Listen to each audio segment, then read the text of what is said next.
बिस्मिल्लाहिर्रहमानिर्रहीम। Dear friends, Aurangzeb Suhrawardy mind groomer से आज का बहुत ही इंटरेस्टिंग टॉपिक। आज हम बात करेंगे बिजनेस स्ट्रैटेजी पे। बिजनेस स्ट्रैटेजी अमूमन मल्टीनेशनल्स में या कंपनीज में बहुत ज़्यादा फ्रीक्वेंटली बोला जाने वाला वर्ड है। आज हम देखेंगे कि ये एक्चुअली है क्या चीज़, और पाकिस्तान में चाहे वो कंपनीज हो, छोटी दुकानें हों, एसएमईज हों, क्यों हम बिजनेस स्ट्रैटेजी को बनाने और एग्जीक्यूट करने में ज़्यादातर कामयाब नहीं रहते और हमारे बिजनेस को प्रॉब्लम्स पेश आती हैं। आगाज़ में सबसे पहले मैं बात करना चाहूँगा कि हमें यह समझना है कि बिजनेस स्ट्रैटेजी है क्या चीज़।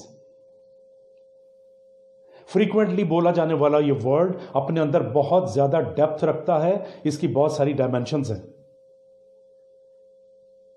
तो पहली बात तो ये समझने की है कि चाहे आप कोई ठेला लगा रहे हैं, कोई दुकान चला रहे हैं या बहुत बड़ी कंपनी चला रहे हैं, आपको एक स्ट्रैटेजी की, एक बिजनेस प्लान की ज़रूरत पड़ेगी।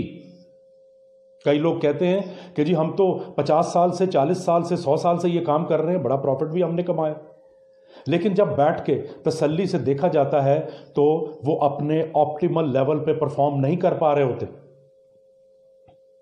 इसके लिए मुझे एक बहुत मज़ेदार मिसाल याद आती है, और वो ये कि बहुत सारे लोग देखा देखी खाना पकाना जानते हैं कि किस तरीके से एक हांडी या प्रेशर कुकर होता है, उसमें सब्जियां, चीज़ें, गोश्त डाला जाता है, फिर आग जलाई जाती है, फिर पकाई जाती है।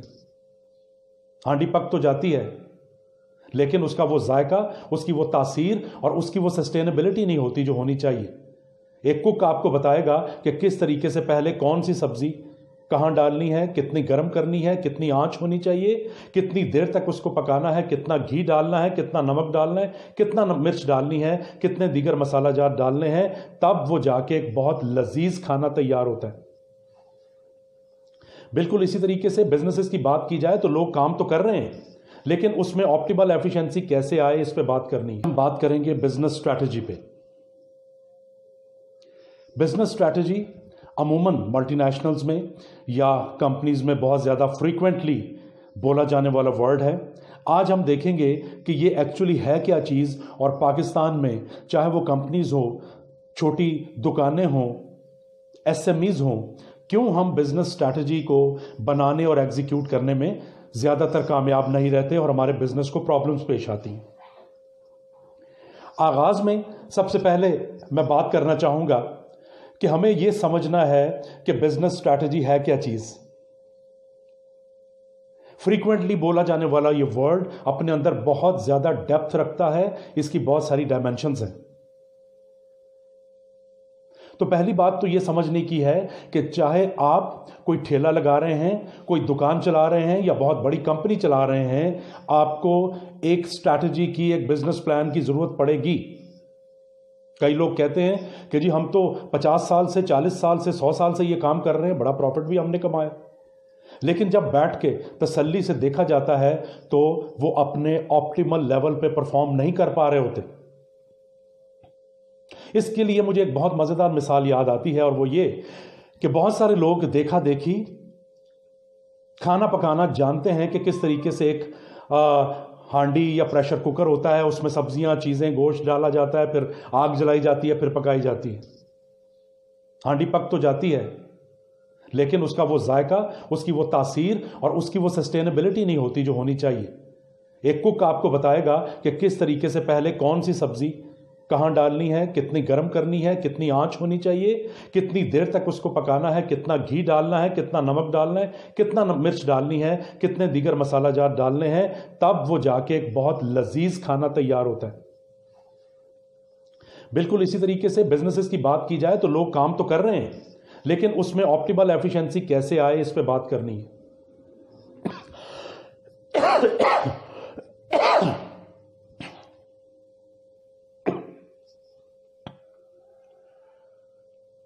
बिल्कुल इसी तरीके से बिजनेसेस के लिए भी एक खास तरह का माइंडसेट चाहिए, एक खास तरह का क्राफ्ट चाहिए, एक खास तरह का प्रोसेस चाहिए, एक खास तरह का प्लान चाहिए, और उसकी खास तरह की एग्जीक्यूशन चाहिए।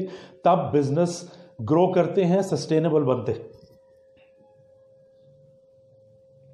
तो पहली बात तो हमें यह समझने की जरूरत है कि स्ट्रैटेजी है क्या।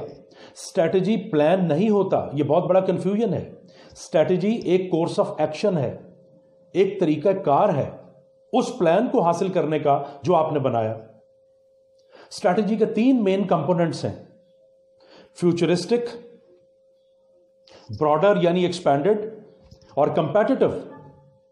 हम इन तीनों कंपोनेंट्स का अगर ख्याल नहीं रखेंगे और जितना मर्जी आला अपने एक्शंस बना लेंगे तो बात नहीं बनेगी, जो कि नॉर्मली मार्केट में हो रहा है।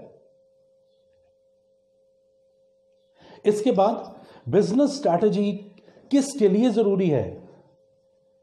अहदाफ के लिए, ऑब्जेक्टिव्स के लिए। जब आपके ऑब्जेक्टिव ही या तो अनरियलिस्टिकली अनअचीवेबल हैं या बहुत लो ऑब्जेक्टिव्स आपने बनाए हुए हैं, तो जाहिर है जो उसके लिए स्ट्रैटेजी बनेगी वो भी फुल ऑफ फ्लॉज बनेगी, फुल ऑफ प्रॉब्लम्स बनेगी।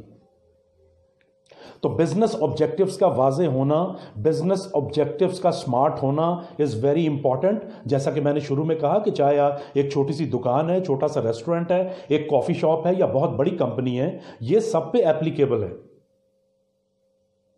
जब आपके अहदाफ का तयन हो जाता है तब बारी आती है कि कैसे प्लान किया जाए, किस तरीके से ये अहदाफ हासिल करने हैं। उस प्लान को हासिल करने के तरीके को बिजनेस स्ट्रैटेजी कहते हैं।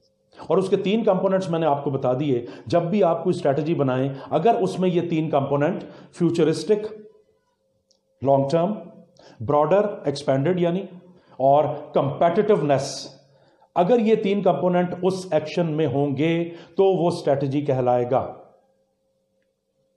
उसके बाद जो और बहुत ज्यादा कंपनीज में और बिजनेस सेक्टर में फ्लॉज हैं, उसमें से एक और फ्लॉ का मैं जिक्र करता चलूं कि अमूमन जब भी बिजनेस स्ट्रैटेजी की बात आती है तो लोगों की, कंपनीज की, दुकानदारों की, होटल वालों की, हर बिजनेस करने वालों की तवज्जो सिर्फ जाती है कि जो वो चीज, प्रोडक्ट या सर्विस बना के बेच रहे हैं सिर्फ उस तक महदूद रहती है कि इसको कैसे बेचना है।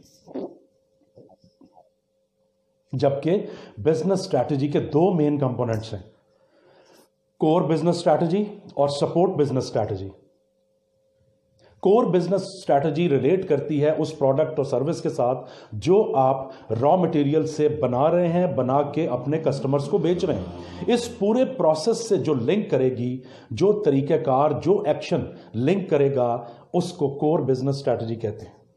जिसमें प्रोडक्शन के प्रोसेसेस हैं उसके बारे में स्ट्रैटेजी, रॉ मटेरियल और सप्लाई चेन की स्ट्रैटेजी, डिस्ट्रीब्यूशन चैनल्स की, मार्केटिंग चैनल्स की स्ट्रैटेजी, वेंडर मैनेजमेंट की स्ट्रैटेजी, अपनी कस्टमर सर्विसेज की स्ट्रैटेजीज, वो सारी इसका हिस्सा है।